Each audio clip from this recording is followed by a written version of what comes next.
Now, yesterday we had a wonderful experience. We got to sit down with some of the founding and current members of the project. Yes. We sat down with Waleed, with Pete, with Hughesy, who was there from the beginning, you and I, to have a bit of a chat about 16 years of the brilliant show that is the project. Wonderful. And a look sort of behind the curtains, behind the scenes, what some of the stuff that went down during that time that you may not have known about, that some of us were dealing with.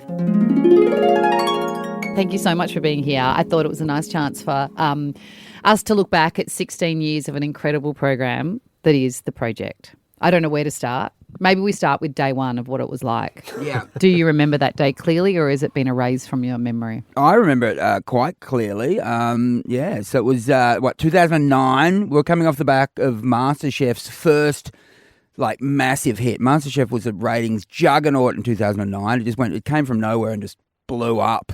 And the season was finishing, and we were replacing it the next night. The pressure the pressure was intense. I have memories, and correct me if I'm wrong, of you saying to me in the past, after that first show, you thought to yourself, my career's over. No, I think I said that to Carrie, It wasn't a good thing to say. And I thought it was the start of my career, so it was scary when he's telling me that. It was. Julie Goodwin was on. Remember that first show? Yeah, look, I don't remember much about the first show. It was half an hour, and it was, it was. I do. I mean, I've said this many times, but the whole no audience thing where. Well, you rang me and said something about, should we have an audience? I'm like, I don't know what the show is, mate. Did I ring you? Yeah. You rang me on the day. The fact that you didn't know that until the day makes me ask questions. No, well, I believe, I think we know that the powers behind the scene at the project would sometimes say what they could just to get you on set. And sometimes it wouldn't be the whole truth. And I was adamant there had to be an audience. Maybe after I had to chat to Peter, I can't remember. And so it's going to be an audience, Craig? Going to be an audience? Yeah. And we got out there on the opening night, probably half an hour before we were going live to air, no audience. I'm like, so what did Hughesy then do? You went down to the streets, went down to Chapel Street. Yeah, we went down and picked people off the streets. The first audience were people wandering past on Chapel Street in South Yarra, and a few of the crew and some of the office workers from around but then Channel 10. Even does, because obviously having the physical people there is one thing, but also there are jobs involved in wrangling those people and audience warm up.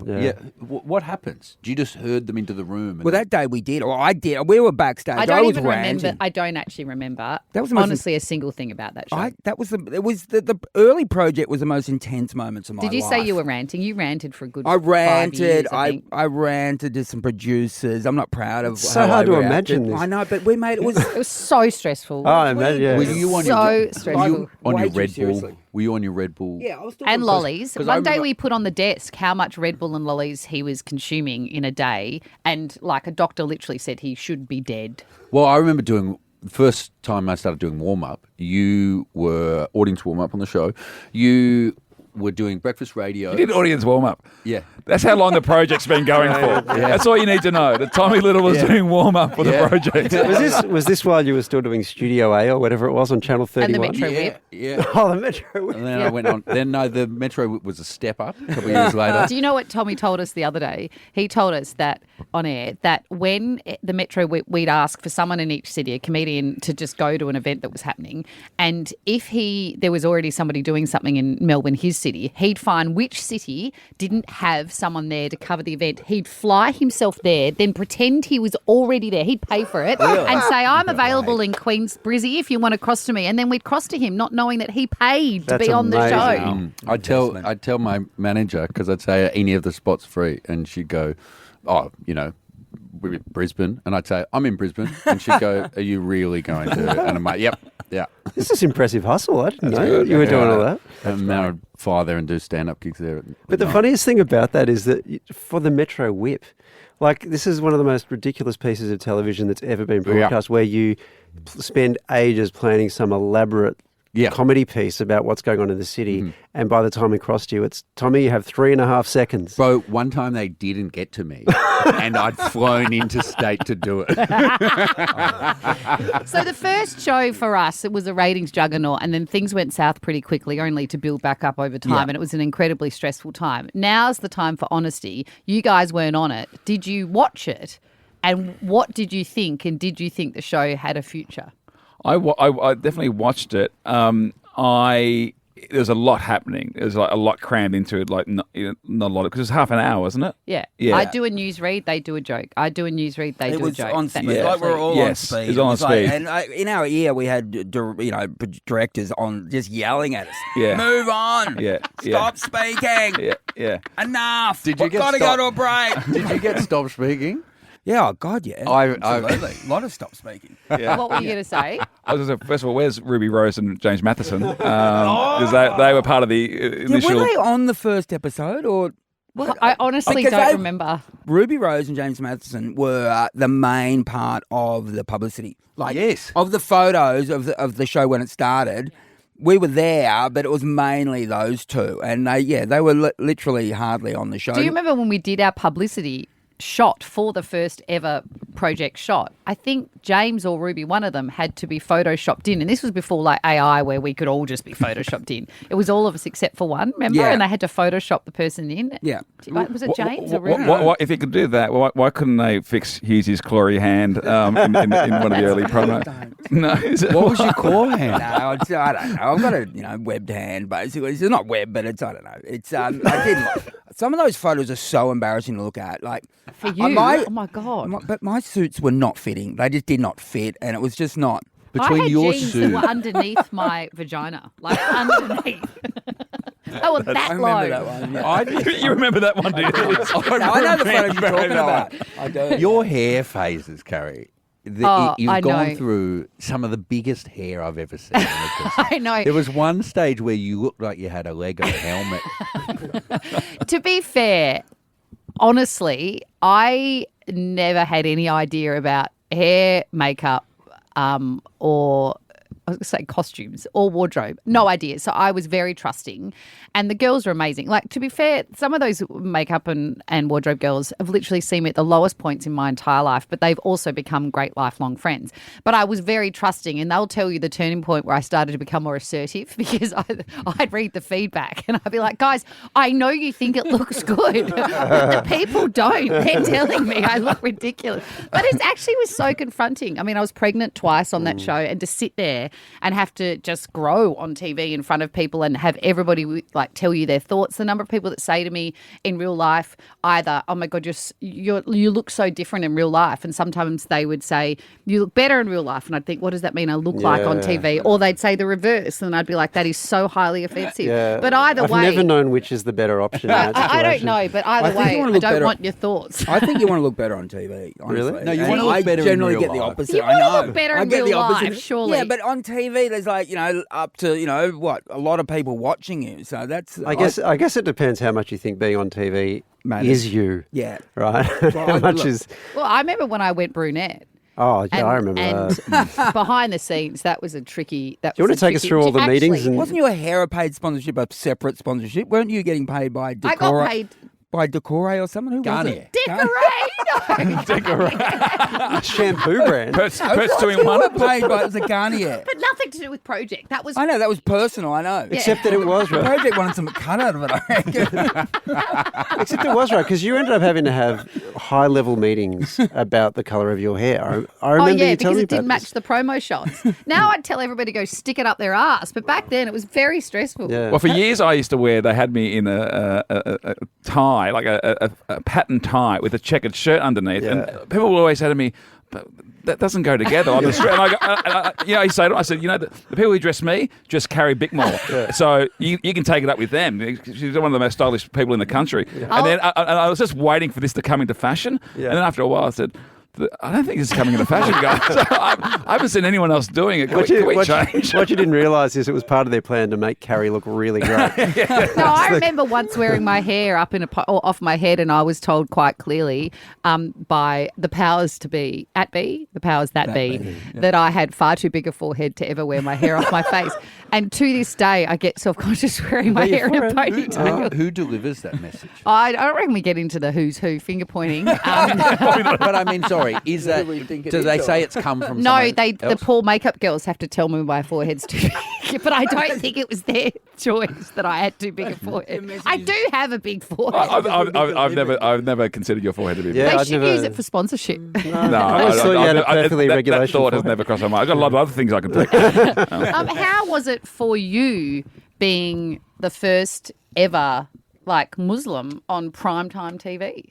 That's a very complicated question because You I got 30 never. seconds. Yeah, that's typical project style. No, because I don't think about it that way. I just turn up and do the job, right? But then it becomes very quickly that. So that's why, You honestly didn't think it, as in it wasn't as monumental a thing in your head as it was for the rest of the No, country. I didn't think about that because I guess I'd been doing radio at the ABC for years before that. I was on the show every week, but I've been doing 3 years pretty much, filling in for Charlie and also appearing on it every week. And I'd done TV at the ABC. I hadn't thought about it. I was just it was an extension of what I was doing. But the thing I hadn't anticipated is when you leave a place like the ABC, where it's never about you, it's always about the issue or the story or whatever, and you go into commercial TV, you realise everything's just about you. Everything becomes about personalities. And so people jump on in these sorts of things. And I still remember that moment when I was nominated for the Goldloy, and it was me and Lilian Chin, and we got, there was a front page story absolutely going us, and only us, out of the nominees. For just being you. Yeah. Yeah. And it's why are these guys up for, Right. And as though we'd procured it in some way, as though you get a nomination by, networking or hobnobbing or something. You don't. I'm sorry. And I remember there were moments like that where it's oh, okay, this is a real thing. This is becoming real. And it's all foisted upon you. It's not, you don't seek it. It's just, But you were never on social media, though, really, were you? No. So that was the thing. Thank That was your God. superpower, Oh, I God. believe. Yeah, to yeah. Just stay in it, be Yeah. focused. But you I get might never have emails. made it. Yeah, I I would. remember you'd say to me, I'd say, thank God you're not on social media. And you went, yeah, but at least there's a cap per Twitter comment of 30 Yeah, words yeah, per. yeah. He would get emails. Yeah, Go on and on and on. I've never spoken about this publicly, and it's not great for a commercial radio show, but having to deal with death threats and having security out the front of my house, sometimes 24 hours, having to explain to the kids why suddenly there's this guy driving us around while we go to the zoo, but not tell them why, all that that was very real. And this was a pretty heavy time. I joined full time in 2015. Yeah. So that's the height of ISIS, and it goes right through to Christchurch probably, and then COVID. Thank God for COVID. That took the pressure off. That was heavy stuff. So it's funny. You asked that question. I never think about it that way, but I was kind of forced to think about it. Or that was sort of forced upon me. And then there's the good side of it. To this day, people, if I'm at the mosque on a Friday or whatever, people will come up and they'll just talk about how much it meant to them that I was there, and they'll ask for selfies. And I'm pretty sure they haven't watched the show for however long, but they just wanted me there. So there was all that stuff that was really lovely.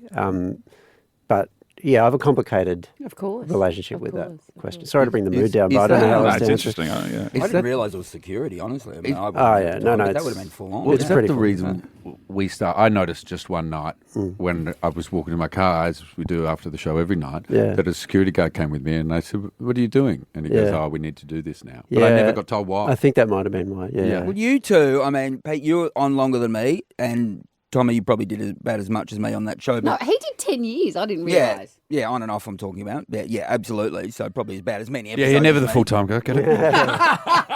Well, you were the full-time Sunday guy. I was a full time Sunday guy. What a great flight that was. Now, but you two were the longest tenured, I believe. Yes, so you two. Yeah, that's probably right. Yeah. So Years were you on there for? Well, if you include when I was fourthing and stuff, it's 14. Yeah, that's Yeah. amazing. Yeah. and but both of you, Carrie and Waleed, your abilities to, when the light's on, just focus is, apart from your both natural talent and, strong work ethic, that ability to focus for both of you was extraordinary. Both of you, just get the job done when it had But to be done. I So- think weirdly the reverse. It was a saviour so many Yeah. times having that job. Yeah. To go there and not like you can't think about too many things when you're on live TV. And it was almost like forced. This is the weirdest thing to say, forced meditation. But it was you're forced, right. Yeah, stay in the moment. Stay in the moment And thing. so- And in different points in my life, and I can't speak for you, it was a saving grace having that show. I mean, the show, when you're in a show like that, and the only way I think you can sum up time when you talk about, you've been on for 14 years,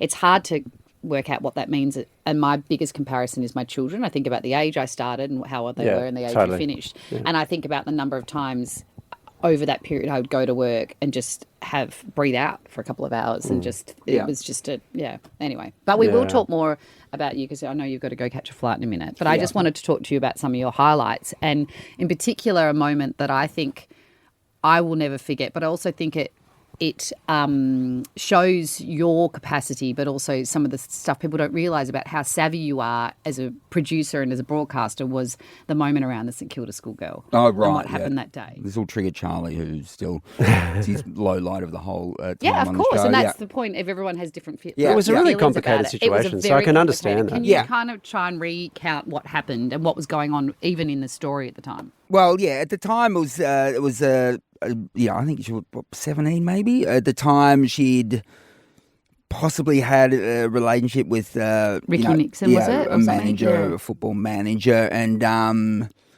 and so there were photos that got leaked, or I can't remember how I know what happened there, but there was like footballers who we know well whose nude photos were leaked of them, and but she came on our show. I think her and the manager Ricky had gone, it's nothing happened. Like it was a nothing happened situation. So it was all that was. He was going to go on the AFL Footy Show that night, and because there was actually nothing. There was no relationship at all. But then she came on our show to talk about it then. But during a break, she basically said it did happen. I think that's... So she did the interview, said a whole bunch of stuff, and then in the ad break told you that it was all a lie. Yeah, and so... Which I only know as a viewer, by the way. I wasn't around when all this was going on. Recorded that, and then it was happened a to be huge recorded, conversation and whether about we whether to play air it or that. not. And we decided to play it. What was the conversation? To play the whole interview or to play that extra bit where she said... No, we played the whole... I can't remember, to be honest, but we definitely played the extra bit. And But was there any talk of dropping the whole interview? Yes, there was conversations around the whole lot. Yeah, So right. what are we meant to do? Are you airing something that she's just just told you said it was a isn't lie, true, but then we were off air at the time? Yeah. It was so complicated. What did you want to do? I want to get to the truth. I always want to get the truth. The truth's the best, so in my opinion. So That's a cracking bumper sticker. the truth. Because she was also a 17-year-old girl. Yeah, I know, but you know what? But he was going to go on the AFL Footy Show that night and go, "Hey, nothing happened," and it was like, bullshit. This is, something happened. This is bullshit to say nothing happened. And when she said that off air, no, and she really wanted that. She didn't want to go with the line that they'd concocted. And in your mind, were you thinking of a little bit of sizzle? I look, of course, he always But wanted he dramatic, always but- was. He was always... But if it's real, I hate bullshit. I hate stuff I don't think's true. And so we went with it. And I think the best result happened. Charlie still disagrees. I know. So what did Charlie want? He just didn't want to have anything to do with any of it. So I drop think. the during whole... the day, I can't remember. was I even actually having can't her remember. on, I think was... Yeah, maybe. I can't remember actually, but he was certainly not happy with the result.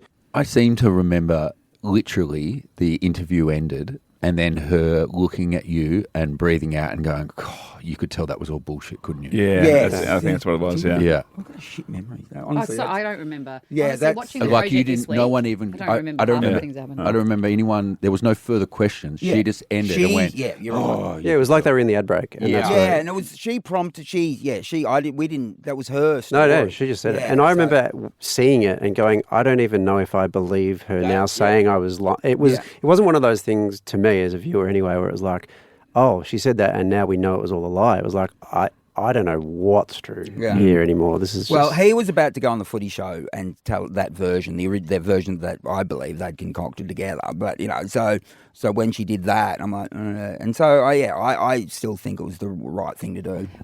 How many years were you there and why did you decide to leave? I was burnt out. I was there almost 5 years, but I was doing Breakfast Radio. I quit Breakfast Radio at the same time. So we quit the Hughes and Kate show and that at the same time, went overseas with the family. And I'd had 3 kids when the show started when my son was born, so he's now 16, and so it's like so I was cooked. Because and then how did the role come into you taking on the role? Well, they chatted to me about a year earlier because you were maybe thinking of leaving a year earlier than you actually did, and I think Channel 10 backed up a truck at Hughes' place, and Hughes can't say no to that. So you went and actually, even though you were telling me that you were. You weren't enjoying it as much, or the street. Charlie fought a lot as well. So you were juggling a lot as well. Yeah. Breakfast radio is hard to do as a the only job, let alone a nighttime show as well.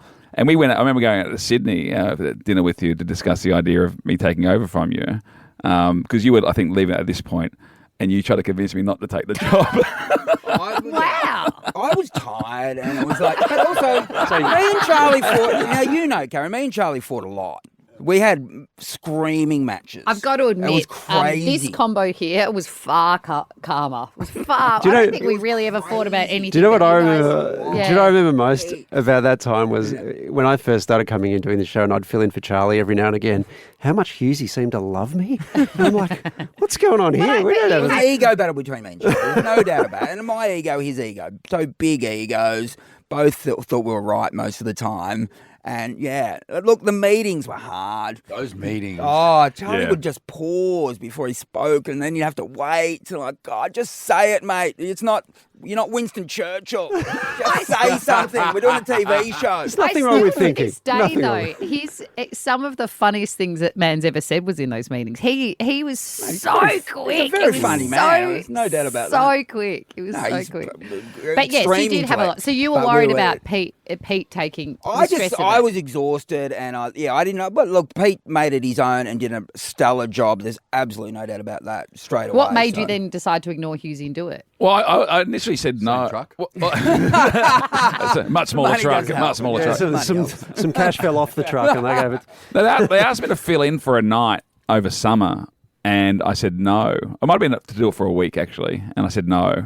I was doing like It's a Date, and I was kind of like directing and started going into a different direction and writing for TV. And Bridget said, "Why don't you just see if you like it? Carrie, Charlie, the production company. Just go in and see." And I did a night, and I was like, "He was wrong. This is actually really fun. This is actually I really enjoyed. This is a fun chair for a comedian to sit in."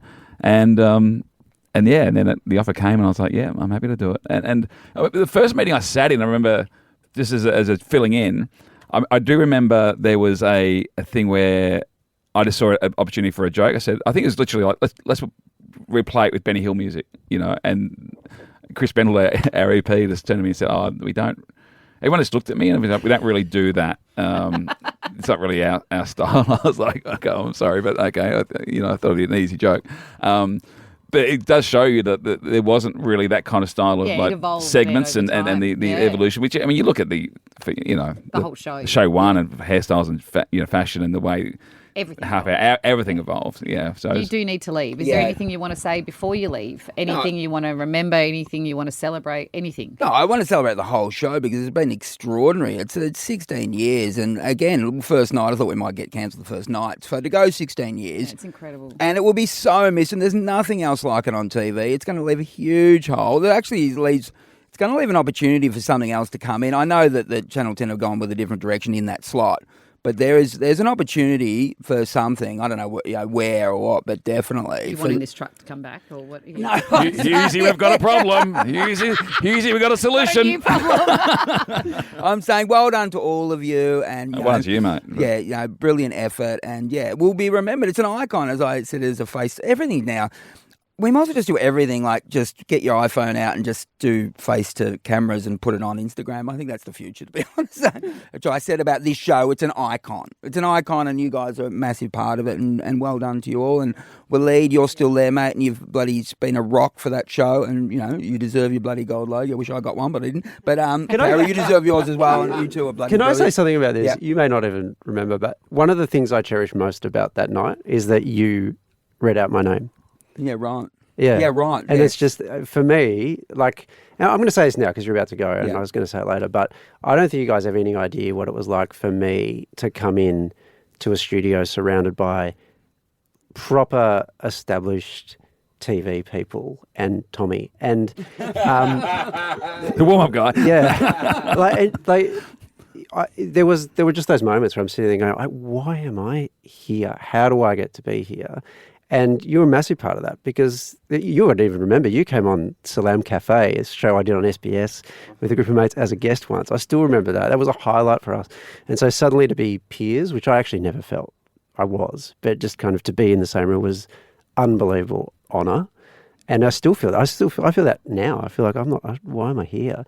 But the fact that the gold logie, okay, that's whatever. But the fact that you read that out that night actually meant a lot to me. Is, part of the reason you're bloody, so loved. So, as well as your amazing intellect. So well, we'll let you catch the flight, well done. and then we Well can done, all everyone. continue to chat. Yeah, we'll see you later on at the show. See you later on at the show. Yeah. All right. Do you want to get a quick picture? I know, yeah. Yeah, I've got something. Picture. Yeah. Okay, so Now we can talk about him. Yeah. Talk to you about Hughes. Thank God he's gone. So where do we start? I think there's so much to talk about. Obviously, I feel like there was 2 iterations of the project. There was the time when Hughesy was on, and it was a very different show to when all of us worked on the show. Yeah. It was actually obviously incredibly stressful getting a live news show to air every single night, and I don't think anyone can understand just the pressure involved. But it's fair to say I'm trying to remember an argument we ever had.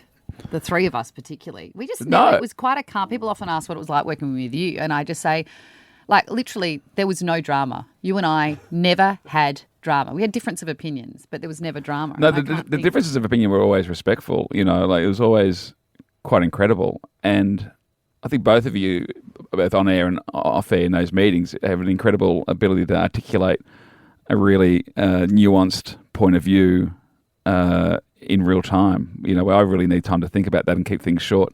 But and people will, argue that politics is left, or I always say that I wouldn't put $1 on how anyone votes on on that panel. And I've seen Waleed stand up for Scott Morrison in the meeting when everybody else was like, he's done that wrong. I had no idea I forget what it was about, to be honest.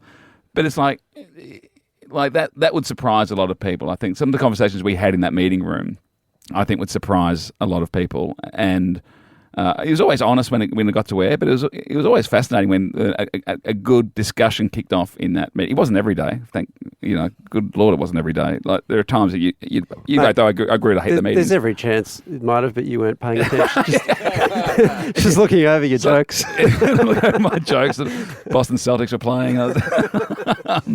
But yeah, it was not just a pleasure to see and a privilege to see that stuff go to air and be part of be near the conversation or part of the conversation. But even in those meetings, there were some really fantastic. What was your favourite day on air? Oh, that's impossible. And then what was, you reckon, your hardest day on air? They're just impossible to answer. I mean, one of my favourite days.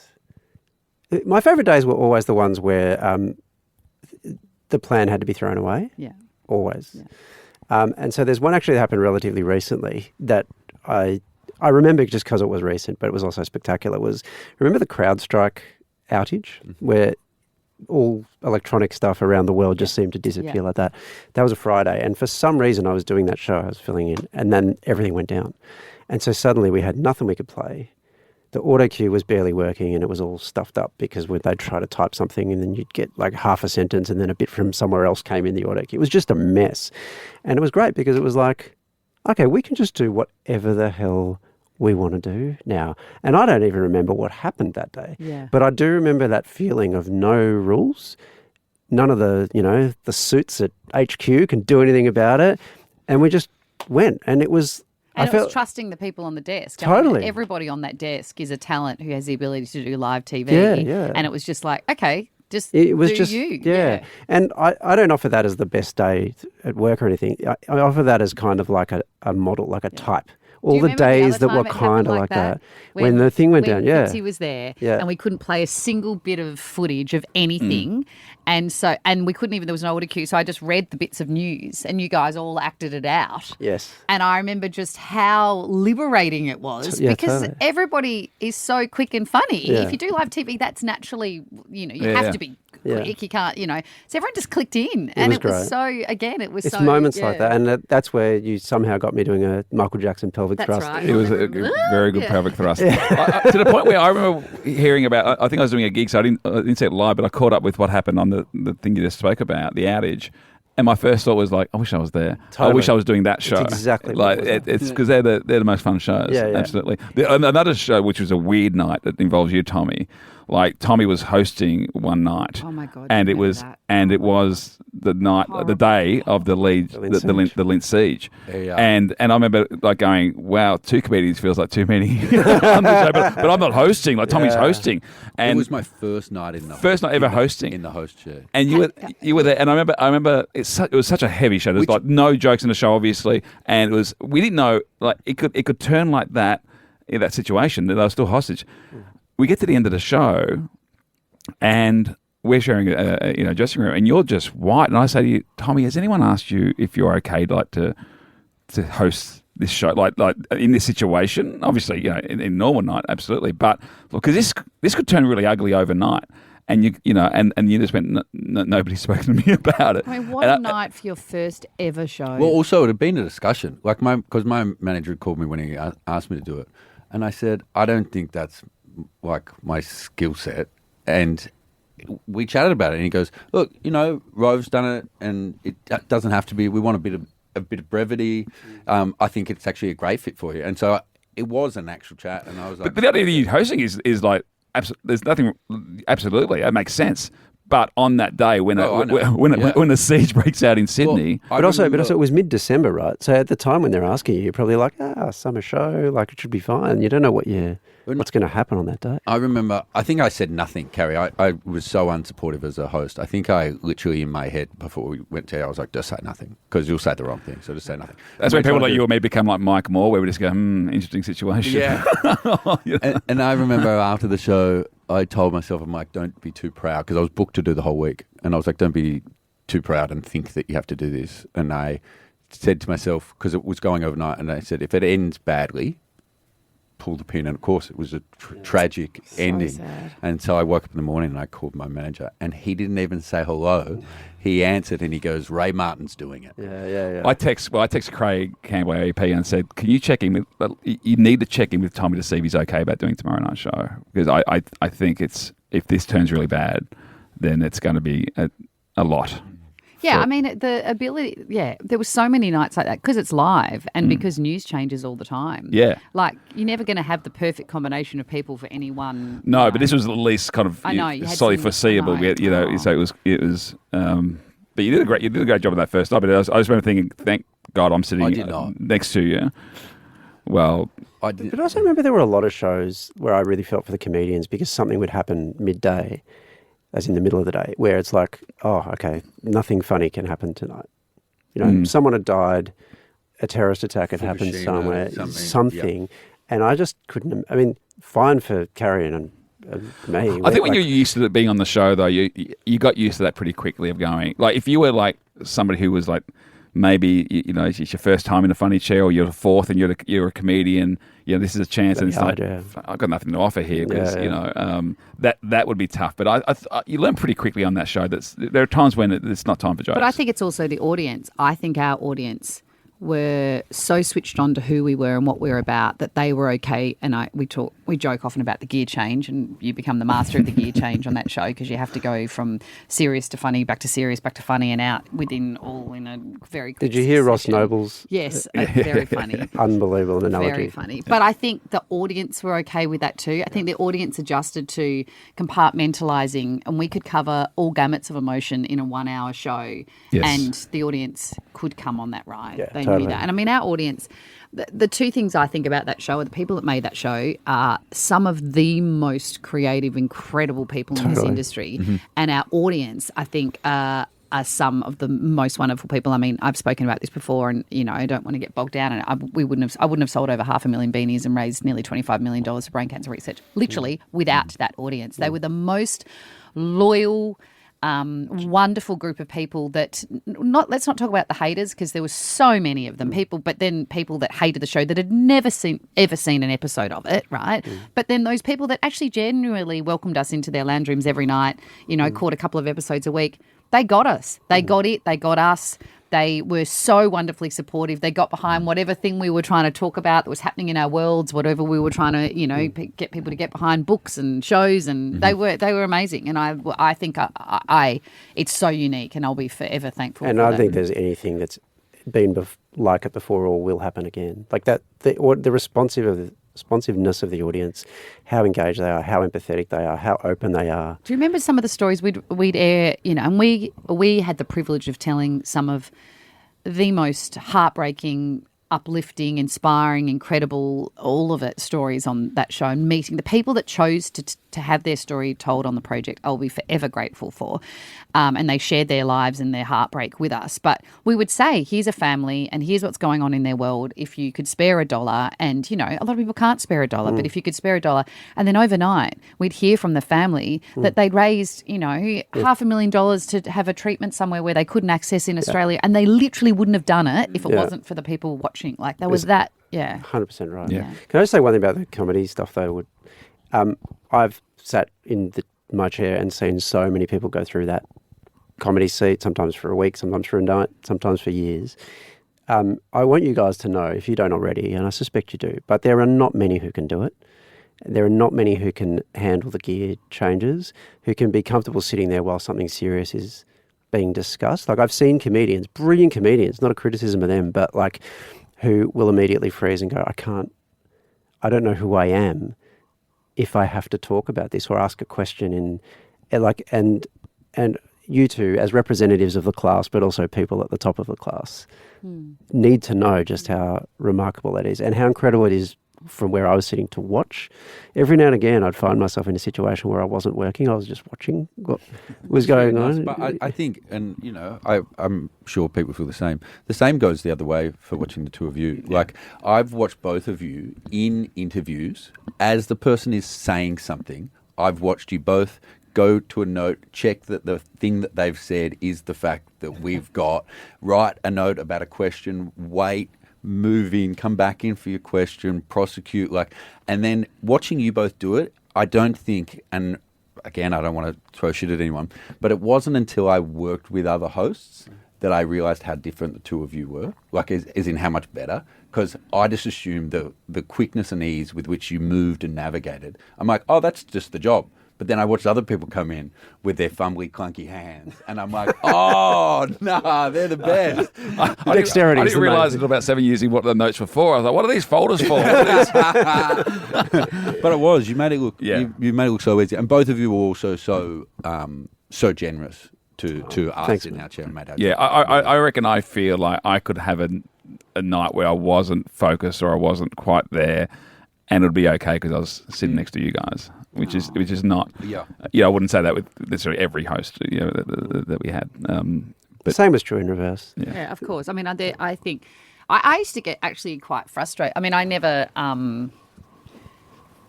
It's so lovely hearing you say that, because and you talked about feeling like an imposter before. I never have ever felt enough. I never felt enough on that show. I never felt good enough. I never felt. It's a very strange thing to say when it was a huge part of my life, and I loved it. Like, I loved it. And I don't know whether it was about me. I don't know whether it was my own insecurities. I don't know if it was other people's projections. I don't know what it was. But I always felt like I never, for example, even the night, that you were asked to host, right?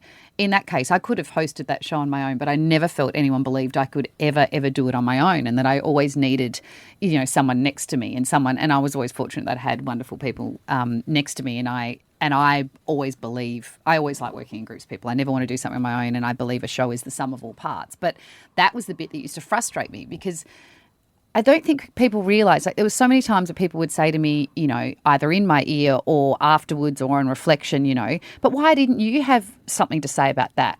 And the frustration I would feel when I'd be like, Of course I had something to say about that. But 3 people had said something about that. I knew we had a break to get to. I knew it was time now for a gear change and a bit of levity. So I choose not to say the thing that I could have said because I knew what was best in the moment for that show. And so often, I think, with everybody on that show, you don't understand what's happening, and sometimes it's not about what you want to contribute. It's about what the show needs right now, whether it needs to be lifted with some humour, whether it needs to actually pause for a moment and have something, in depth. I mean, I'll never forget the moment.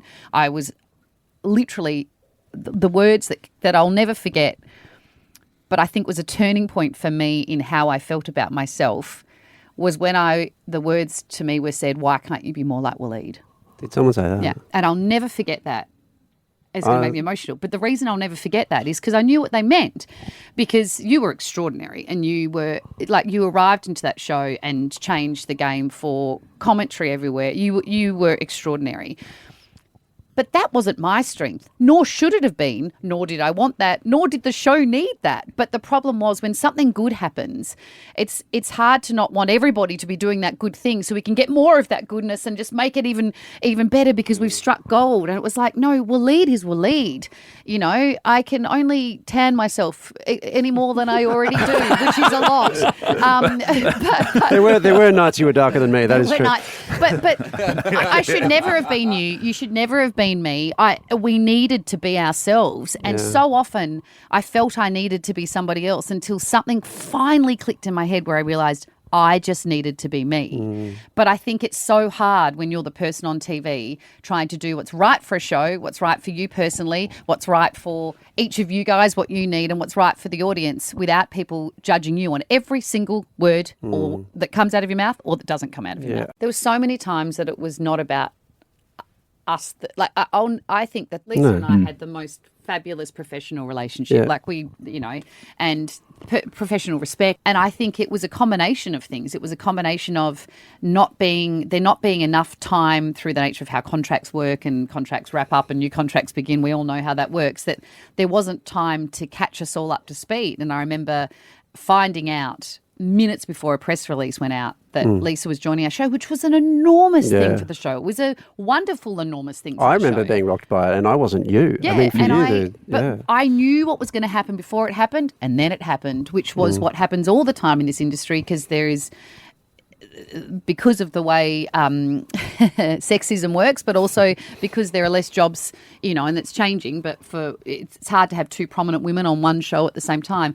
It became Lisa against Carrie, and there was article after article about the war we were at, and I was so confused because I was like, Lisa, are we at war? And it became a self-fulfilling prophecy, really, because Lisa and I were never at war. But the more you read that, and then the more you start to feel insecure about your own abilities, and then the more you start, I remember I was was pregnant at the time, and so I started not being able to do as many of the opportunities, and Lisa would do them. In my head, I'd be like, oh my God, am I going to have a job? All these things that I look back now on, and I wish I just thought about so differently. But when you read about yourself in a certain way, and 95% of what I read about myself is not true, and so I ignore all of it then. But back then, I started to wonder whether it was true and whether my job was redundant, whether we were in fact at war with each other. And, her and I would laugh about it now.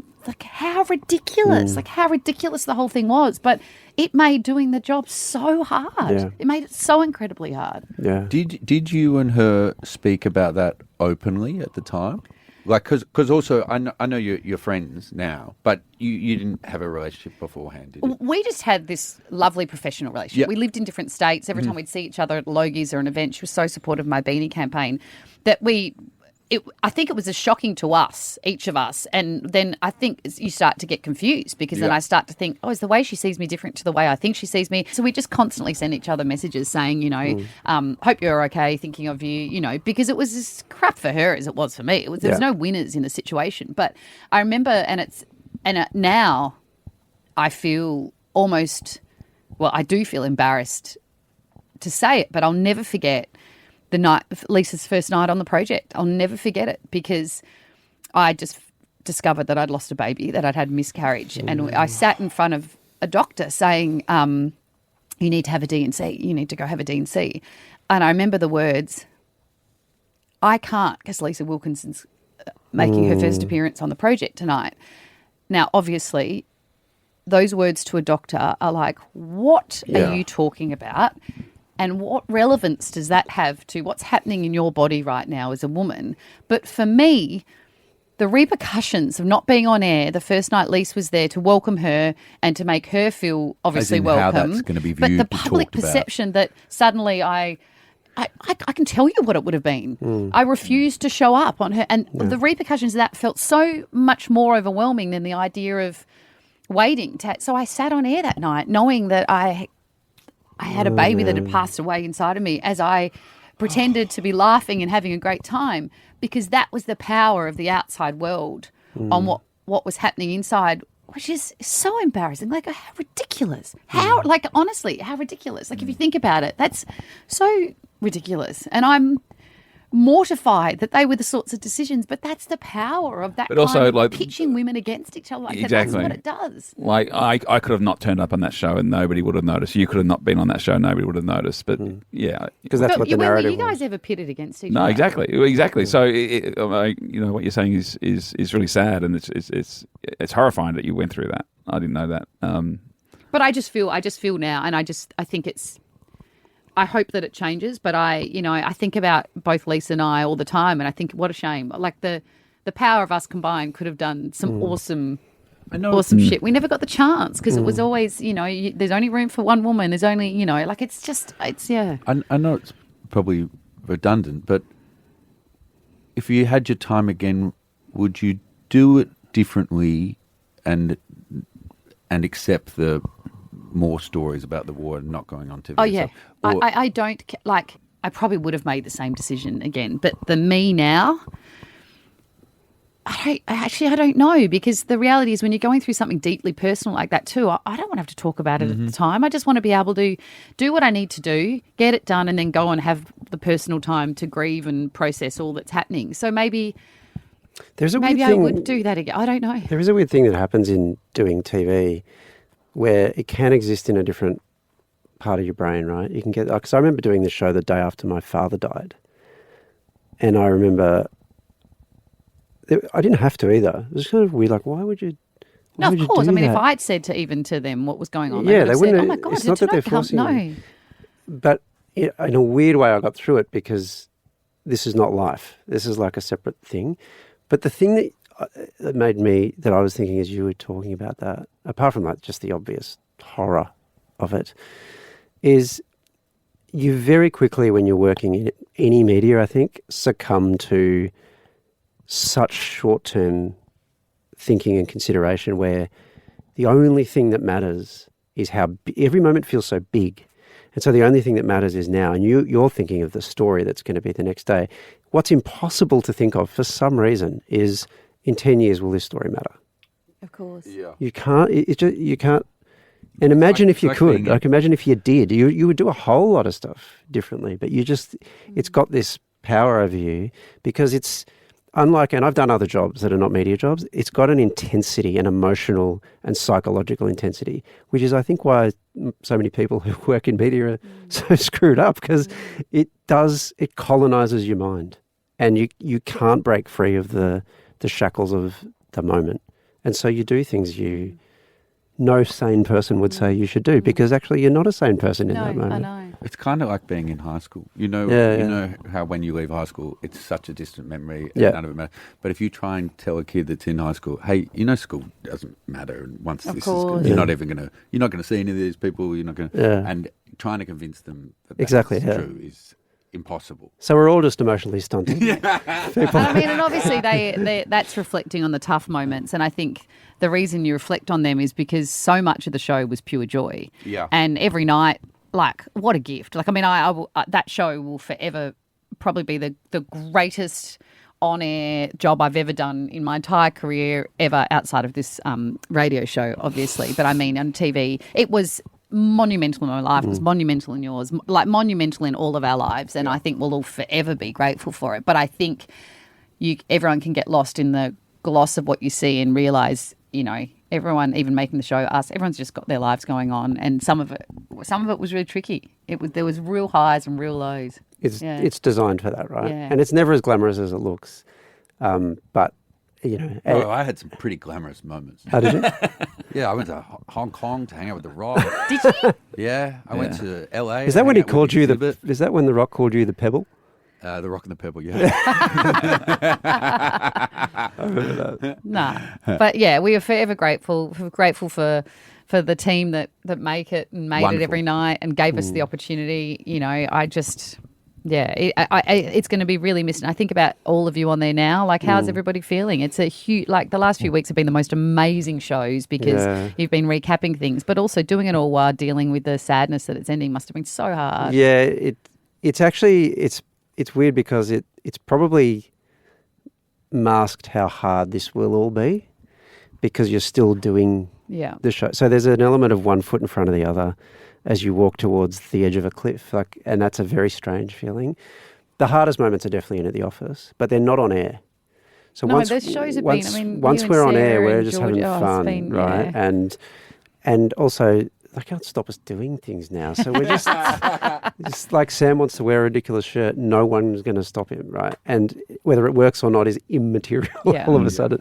And there's an incredible, it's like part of you is just going, well, that's the way we should have done the show from the beginning. But it's hard because you're worried about consequence. When there's no consequence, amazing. But the hard bit is going into the studio and locking eyes with a producer you've worked with for, 10 years and going, this will never happen. The collection of people. I had this moment the other day after the show, after Tuesday night's show with Kate Lanebrook, right? Her last show. And we're in the makeup area after the show and we just stared at each other. And I just said, I don't know what to say. And when we eventually got round to talking, it was, in what other world, in what other forum do we share the airways? But it might be the beginning of you sharing the airways in different...